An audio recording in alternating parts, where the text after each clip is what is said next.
So what we have done over the last couple of years, and leaders will know that, is that around about this time, probably last year, I think it was the 21st of January, would have been like tomorrow night, Monday night, we will have a leaders meeting where all the leaders of the various departments can gather together and just for some input, just for some focus, and it's really important. But it's become increasingly challenging, and I made a note to myself last year, don't do it on a Monday night. We obviously want to do it this time of the year, but we've got so many teachers, so many kids back at school this week, and PTA meetings, and all sorts of things. It's just not great. So I thought, well, let's just squeeze it into a Sunday service. Let's just squeeze it into a Sunday service. We're kind of all back, and for two reasons, really. The first is that it's a busy time of the year, but more importantly, in essence, we are all leaders and have influence in one way or another. We just do. And so whether it just be yourself, or whether it be your family, or at work, or whatever you are part of here in the church, you have influence. We have influence. We are leaders in the making, all of us, even if you don't think you are. Even if you don't think you are. We lead in ourselves, aren't we? And I know that sounds like a little bit cliche and all the rest, but in truth, if we wanted to get somewhere, if we wanted to lead family or wherever, then it's going to require those aspects of leadership and focus. And so I thought it'd be good for all of us to kind of just have a look at some of these thoughts. And I want us to look at the life of Joshua. If you've been coming since the beginning of the year, you'll know we've been looking at Caleb the first Sunday morning and last Sunday night. Just this great man of faith. No book written after him, but this incredible man of faith. And if you missed it, I would encourage you to just go and listen and look at the spirit of Caleb that Caleb exhibited before the Lord, especially after he and Joshua, along with the other 10 spies, spied out the land. They believed that they could take him, even though the giants were there.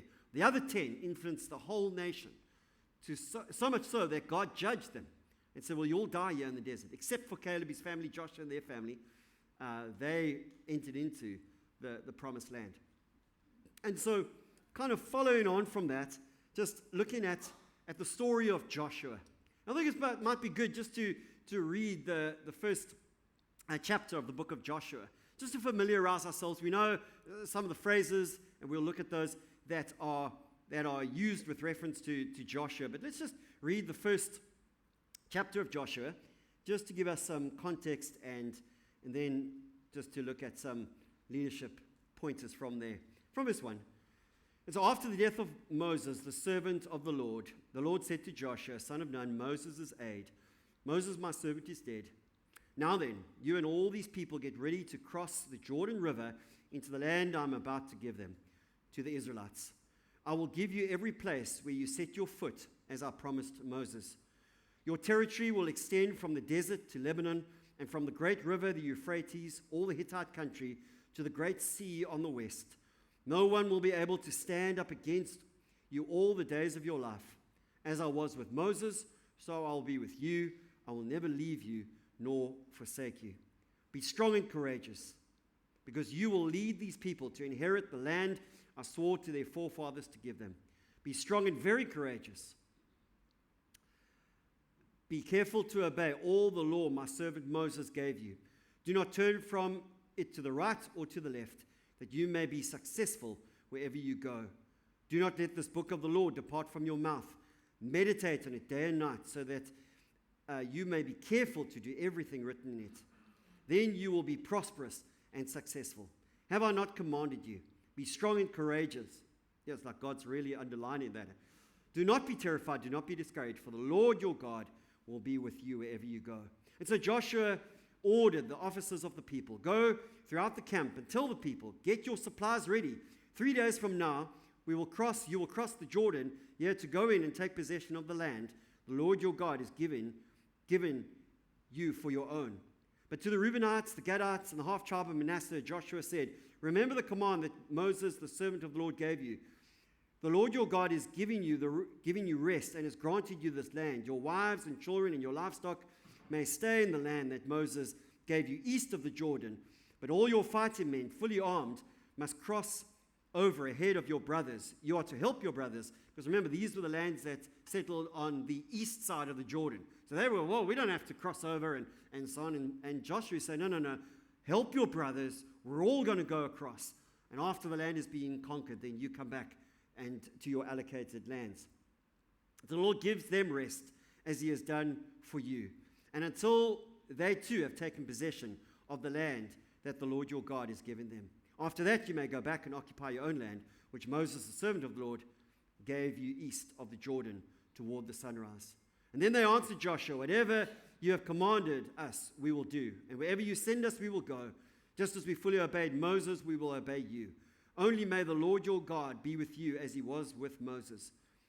Whoever rebels against your word and does not obey your words, whatever you may command them will be put to death. Only be strong and courageous. And that's the opening line of the book of Joshua, and we see unfolding after that the leadership of Joshua and the conquest of the promised land. And so we know Joshua, this great man of faith, obviously a great military commander in Israel's history. But what is interesting is to look at some of the leadership that Joshua exercised. We go, well, we're not Joshua. We're not leading, a whole nation to go and conquer a land and so on. But they're principles. They're principles that we learn that we can apply. They're principles that help us grow, not only as Christians, not only in our faith, as we looked at with Caleb, but also in leadership, in influence as we grow, because we want to become better. We're not sitting on our laurels, kind of just letting another year go by. No, we want to grow. We want to grow as a Christian. We want to grow as a person of faith. We want to grow as a husband, father. We want to grow maybe in your workplace, grow in ministry.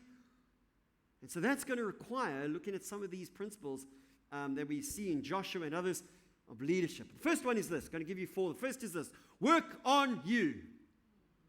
Work on you. So often leaders fall into place because they step into a role. They win an election, they become prime minister or president, or they gain rank and they become a general or a principal or a CEO, or whatever the case may be, and they step into a role, and with that role is some leadership responsibility. And you can step into that role and you can do a really good job in that role, but that's not spiritual leadership. That's not leadership of self. Leadership of self is not because you have a role, it's because you are growing and maturing in Christ. Does that make sense? It's like the internal work. So that's why you can see leaders, secular and sometimes even in the church, that are doing a great job. Well, better or worse, they're doing a job in respect of the role, but their marriages are falling apart, or there's sin and stuff in their lives and so on. Won't be the first time a leader has become an alcoholic or something. What's happened? They're fulfilling a role, but they're not doing work on themselves.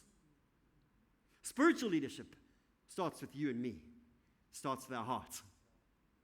Working on ourselves. And what was so interesting to me, when you look at the life of Joshua and how he lived his life, spending time with the Lord, learning from Moses, and God saying to Joshua, be strong and courageous, to call somebody to lead the people of God into the land of their inheritance, meant that God obviously trusted Joshua.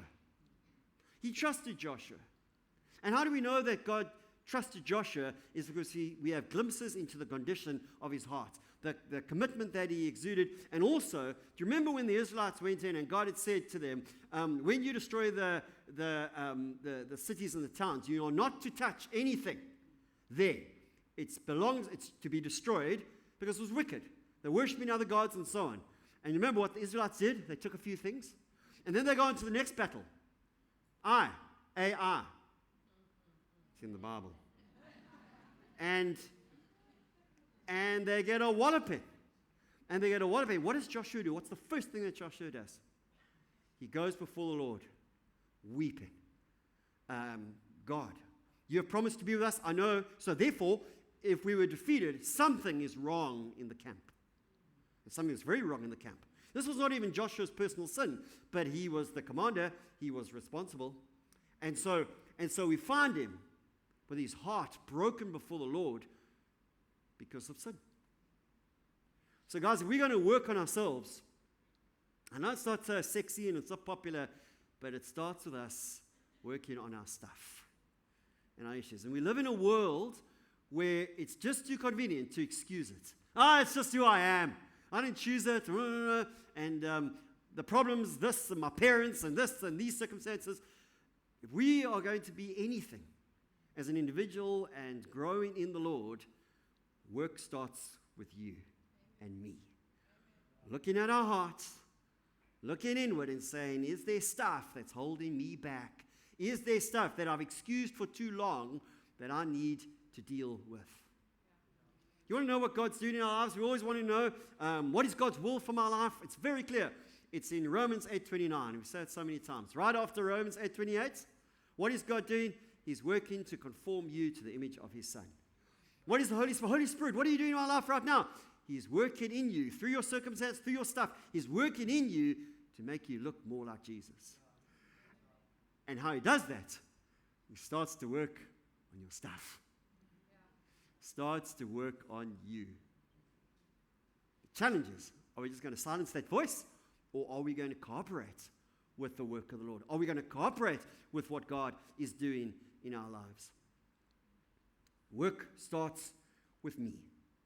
Don't let the stuff from last year or from years kind of carry over and continue to hold you back, continue to influence you in this new year when there is freedom that awaits. That's why we're doing Growing in Freedom. Not because we're starting from beginning, but because all of us are on a journey into greater freedom. Every one of us. None of us have arrived and go, woohoo, I'm free for the rest of my life past the finish line. The finish line is when you see Jesus face to face. Then we're done. But as long as we're here, we're growing into, you're going to ask some of the older members of our church, is God still showing them stuff to deal with? Yes. It's an ongoing journey into freedom. And so work starts with me, looking long and hard into the stuff that I need to perhaps deal with. And all too often we become too comfortable with sin, too comfortable stuff in our lives that we should deal with. I want to highlight just 3 that are so toxic. All sin is destructive, by the way. All sin is destructive. We should know that. Even though it might be private, so it doesn't hurt anybody, it is destructive by its very nature. But there are a few that are particularly destructive, particularly will hinder your growth as a leader, as somebody of influence in your home, in church, wherever. Number 1, pride. Pride. Pride. It masquerades better. We understand and recognize pride better as, even though we don't always see it as pride, but as overconfidence. Just went silent, eh? Do you feel everyone? It could be me. Overconfidence. Arrogance. You know where it manifests the worst? Stubbornness. You know, some people wear stubbornness like a badge. Have you noticed? No. Like, hey, I'm stubborn. Don't try to get me to change my mind. I don't change my mind for nobody. At the root of that, let me just break it down for you. At the root of that is pride. And arrogance that I'm right and you're wrong. In fact, I'm right every time. I don't back down.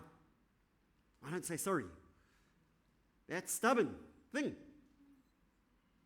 that root is pride. This is getting uncomfortable. Are you all squirming, eh? This is and this is on me. Don't shoot me. I'm just preaching the word best I can. And so, if we're going to grow, here's the point. If we're going to grow, then we need to be prepared to do that work in our hearts, where we see, and anger can be just as destructive, any which one. What you know your besetting sins. I don't need to point them out to you. Those things that hold you back. But I want to encourage you. If there's pride, deal with it. Get it out of your life in any form. If there is selfishness, number 2, selfishness. Selfishness is destructive because it makes it all about me. All about me. It's not about you. Jesus said, you want to be my disciple? Deny yourself. Deny yourself. How elevated is self in that? Not at all. Not at all.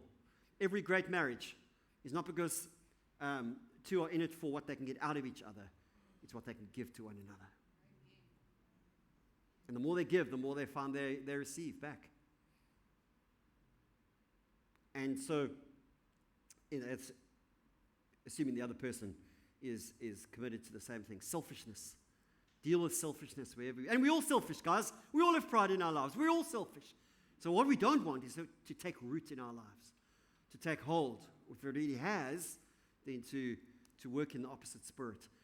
And the third one I would say is deceit, lies. And most of us would say we value honesty, but when we look deep down, often we keep things from important things. We don't want to hurt somebody. I know we sometimes do that with the best of intentions. And I know that sharing, I'm not suggesting that you have to now share everything, every deep, dark secret. But here's the point. Do you walk in the light? In all your dealings with people, do you walk in the light? God is in the light. The enemy is in the shadows. Is in the shadows. Sometimes it's and we laugh at this because we do it all the time. But sometimes it just comes down at this base level. Hey, what's wrong? Nothing. It's a lie. Something's bothering me. I just want to tell you right now. I don't want to get into it. Rather just be honest. Yeah, there's some stuff I'll talk to you about later. Just be honest. Learn to keep things in the light. Does that make sense? Because what happens is leaders end up deceiving, keeping important things from others. A well-known South African pastor, you might have seen it in the news media at the end of last year, a well-known pastor in South Africa, got divorced a year ago.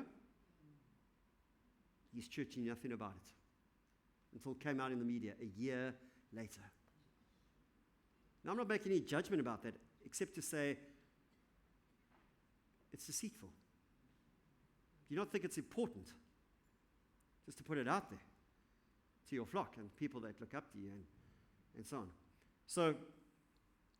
So work on you. Keep things in the light.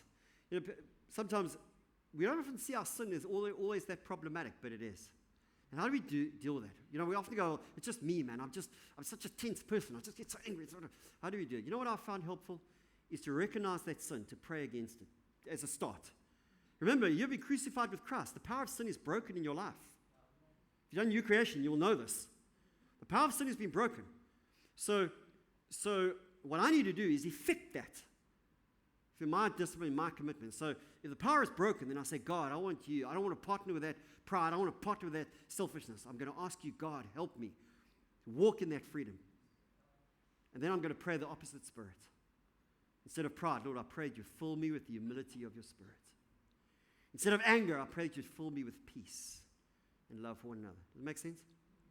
All right. So, number one, work on yourself. Number two, be intentional. There's something that's interesting about Joshua is that he was so intentional. If you read Moses, it seems like Moses was just he was a reluctant leader, number one. He didn't want to lead the people, for starters. He didn't want to go to Pharaoh, and so who did, really? And say, listen, all your slaves, I'm taking them away. Your whole labor force, we're going. And so Moses was kind of this reluctant leader. And I imagine Moses kind of goes, guys, come on. We're leaving this horrible place called Egypt. We're going to the promised land. And off he went. And it seems like most of what Moses did was just kind of look after grumbling Israelites in the desert. Joshua, by contrast, and obviously he needed to be leading the people into the promised land and the conquest of the land. Joshua is far more disciplined, far more intentional in his leadership approach. Not just his faith, we often look at him in terms of his faith, but in terms of his leadership. And he was intentional. He was intentional. Let me just give you one or two examples of how intentional Joshua was. In Exodus 33, so when they were in the wilderness now, the 40 years wandering, Moses set up a tent, his specific tent, just outside the camp, and that's where Moses would go to be with the Lord. And when Moses went into the tent, the whole Israelite camp would look and they would see, and they'd stand at the entrance of the tents, and they would worship, and they would see Moses in the tent, and they would see the cloud. Remember the cloud that obviously was stationary because now they were camping? And that cloud would now move, it would hover, and then it would descend to the entrance of their tent, like an orb. Stranger Things. I mean, imagine being there. I always like to think, imagine see this cloud. Okay, and so Moses there, he's in the tent. And it says he spoke with Moses face to face. He spoke with Moses. God spoke with Moses face to face.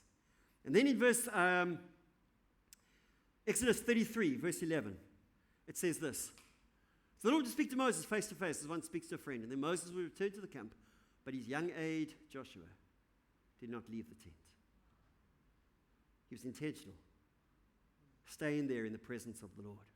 Moses had work to do. Work to do. You need to go and administer the affairs of Joshua stays there. Why add that if it's not significant?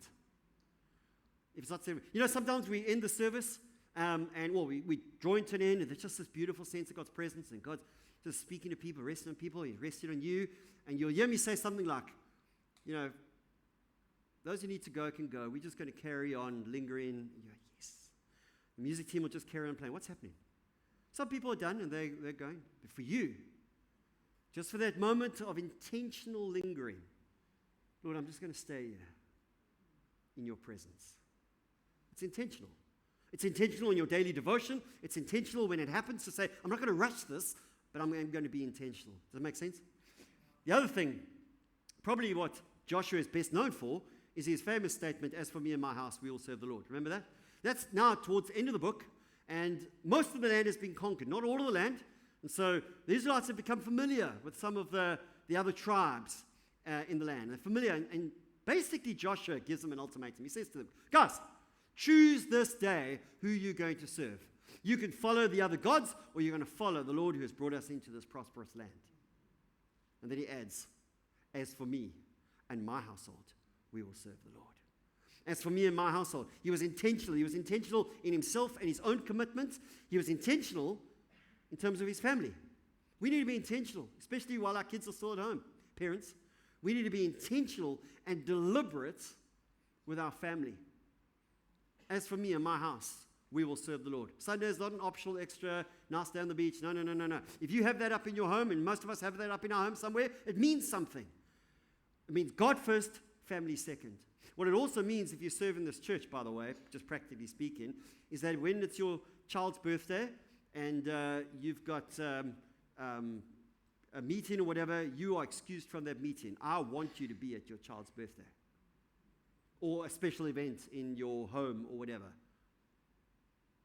Because I don't want any kids growing up in this church upset with their parents because they're always at church.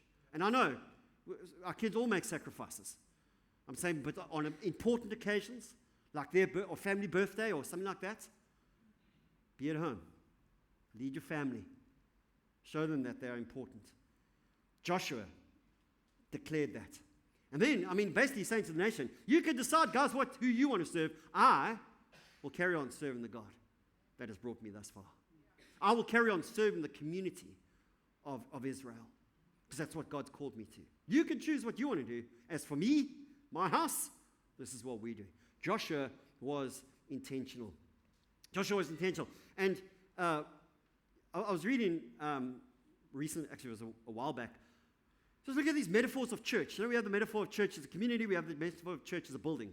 And I was reading an article that put an interesting spin on it. And he said, most people will see the church in one of two ways. Some will see the church as a building. In other words, like somebody asks you, where do you go to church? You say, Lighthouse Family Church. In Front Street. If you drive up Cape Road, you'll see, and some people reference the church as a building, others reference it as a family. But here's what was interesting what he said. Sometimes people, not all of us, I understand we use them interchangeably. Sometimes there are those who do see the church just like the building. That's where I go to church. I'm not really more involved. I just go to church. That's where I go to church on a Sunday. That's where I show up in a building. But there's not much more commitment than that, and there's not much more engagement than that. Others, and I hope all of you, say, no, church is not just the building. It's a family. It's my community. It's where I belong. You see, the former just see it as a place I go and attend. I get what I need and I go. I'm generalizing, obviously. And there are Christians, many Christians, that see church like that. That's not the church Jesus died for. Jesus died for community. That we live and grow in community. And we are part of that community, and we are committed to that community. Joshua was intentional. Thirdly, keep on learning. Work on you, be intentional, keep on learning, keep on growing. We never arrive. And I know that's self-evident, but sometimes we relax a lot, don't we? We relax. We go, I know that. I don't need to read another book on that or attend another seminar on that. But actually, we are keep on learning. You know why? Because the seasons of life change. The seasons of life change. New responsibilities come, old are jettisoned as we journey through life. And so we keep on learning, we keep on growing. Now, if you are working, instinctively you know this. And so in most occupations, there will be some training, corporate training, or days where there's input and so on. Even what we're doing now, even something like this, the whole church just reestablishing leadership and so on. And so instinctively in the workplace, we know that we obviously being upskilled as we go along. And as the world changes and new technology is available, you go on a course now to learn this new technology and how to harness it, or whatever the case may be. If you step up into a new position of responsibility, sometimes you will go on a leadership course that's relevant to that new level of responsibility. And so we instinctively know that. Why do I raise that? Because sometimes when it comes to my personal life and my journey of faith, I don't see the need to put in as much growing and developing of myself. Just, sometimes we get lazy. We think, oh, we've done it, and so on. And we should keep on growing. Keep on growing. You know why? Because when you grow, when you are learning, you feel competent. You feel like you are able to do what you can do. That's why we do pre-marriage prep, because marriage is a big step. And we want to equip you as best we can. And that's why if you've done overall, after being married or before, and you're growing in your marriage, you've done a marriage course. Remember, how many of you have read or done or familiar with the 5 love languages? Most people probably, right? Did it change your life? Did it really help you love the person that you love the most? Yeah. It's like this straight highway to their heart. Before, it's like guessing game. Like maybe she likes a gift, maybe I can make a tea. I don't know. But when you know the love language, it's like, it's like turbo speed, right to their heart. Did you feel competent? We feel equipped. We feel ready for the task at hand. If you can't understand a woman, gentlemen, read a book. Because you can. Learn. Upskill yourself. Because you can. It's a thick book, but work through it. All right. So, watch the video. Yeah, watch the video. How many of us, though, were blessed when we invested in our personal growth, in our marriage? For me, a husband. When we invested as parents. When we do together for your journey, together in their journey. For our parents with our children who come to our children's church and youth ministries. Come along, parents. I know it's a sacrifice on a Friday night, but it's worth it. Because people like Debbie and Kim and others are going to do the hard yards to give you information to help you parent better. To grow your children in the Lord. That's how we do it. So keep on learning, keep on growing. It's important. It's interesting that for years it says, something I've often just overlooked. It introduces Joshua in the very first verse as Moses' aide. He spent 40 years as an apprentice, 40 years learning, 40 years growing, so that when God came at the edge of the Jordan River to raise up the man to lead across the river into the land, he had somebody who was in training for 40 years, who had been growing, who had been developing himself for 40 years, ready to take on the challenge. Keep on learning. Yes? Keep on growing. And then number 4, build people. Build into people. Some of us are more task-orientated, and we're better at the task. The task is clear. We like the task. It's easy. It's measurable. We get into the task. Just don't leave people behind. Just don't hurt people in the process. At the heart of the kingdom, people. People outside the kingdom, who we love, reach. People marginalized in the kingdom. People broken, people hurting. That's so powerful what Vicky shared just on God's heart. People. It's not about how loud you worship, it's about your heart. People. People. People. What's become very popular in secular circles, talking about soft skills. So many soft skills, actually just biblical. Gentleness, kindness, love, empathy. Biblical. Why? Because we realize people are broken, people are hurting. People matter. So in the kingdom, what do? We build people. This is another skill we can learn. Learn to navigate with people. Learn how to reach people. Learn how to You can watch a quick YouTube clip, anything. I mean, in the internet age, there's nothing that you can't learn. Nothing that you can't discover and so on. And so learn to be the best with people that you can be. To be kinder, to be patient, to listen with your heart. Could I suggest 3 things? If you just worked on 3 things, and again, just to summarize, I'm not limiting, but there may be more pressing issues for you. If you learn to listen better, we could all listen better. How quickly when somebody's talking, we now come up with an answer. Now we want to just wait for them to breathe, which we have to do, so you get in there with your answer. Stop it. Just listen better. I know I've got to swallow sometimes. We all do. Listen. Practice the art of listening.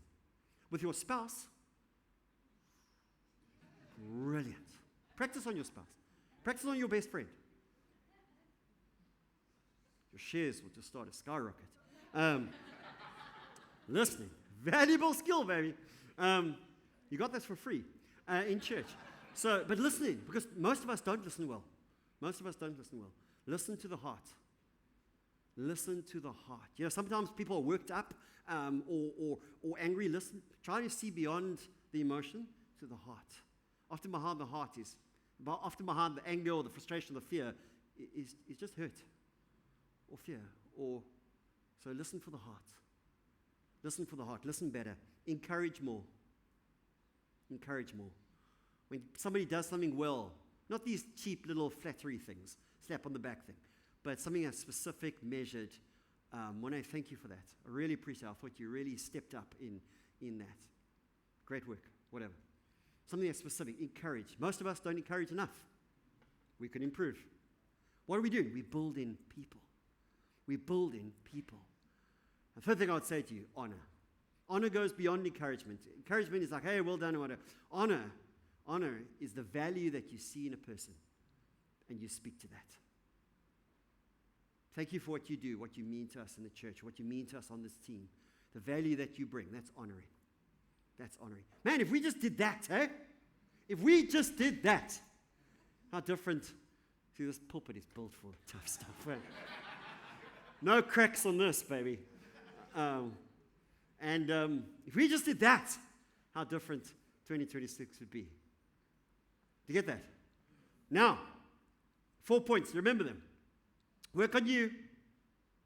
Next, be intentional. Keep on learning. Build people. Just work on those things. For all of us. Whether you're in leadership or not, just to work on those things, to do those well. And you'll notice that I've disguised into that message the 4 C's of leadership at Lighthouse. Because I thought if I started those C's, some of you are going to roll your eyes and go, oh, not this again. Work on yourself to develop your character. Be intentional is the same as being committed. Yes, Monet, you're flying. Number 3, anybody but Monet. Keep on learning to grow your Okay, guys, we have a church of 1. Can the rest of you catch up? To grow your competence, to build people. The 4th C is, oh my gosh, you see, this is why I've got to remind you of it. Connection. Work on your character. Build your character to be more like Jesus. Be committed, first to God, family, church. What does it look like for you? And I really want to ask you to go and say, what is your commitment to God? Look, a little bit of homework. What does your commitment to God look like this year? What does your commitment to family look like? What does your commitment to church look like? Let the Holy Spirit lead you and guide you, yeah? And then to grow and learn in your competence. Develop your skill. If you're serving in a particular area in this church, do whatever you can to grow. We've got Kerry coming to do a Year in God course, and you want to hear God better, sign up for the course. Sign up. Don't miss the opportunity to do new creation, to go on happening, to go for a healing prayer, to continue to grow, to become competent, and to build people, to connect better, deeper. Amen?